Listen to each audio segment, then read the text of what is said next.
accoglienza.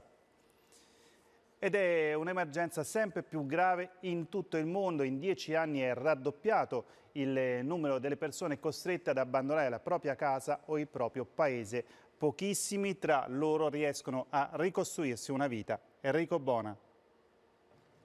L'assuolo a carro armato lascia immaginare la strada percorsa, tanta nel caso di Lamin, fuggito dal Senegal anni fa, finisce a vendere scarpe taroccate sulle strade di Barcellona, un mantero come si dice qui. Poi l'idea, mettere insieme ambulanti come lui per fabbricare e vendere calzature a chilometro zero e abbattere qualche pregiudizio. Quando abbiamo lasciato i nostri paesi non pensavamo che in Europa saremmo finiti in strada, il nostro sogno non era diventare manteros.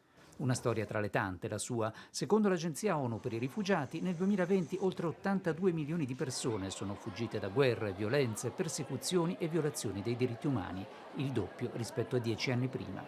Oltre il 40% ha meno di 18 anni. Siria, Afghanistan, Sud Sudan, i paesi da cui si scappa di più, ma anche Venezuela.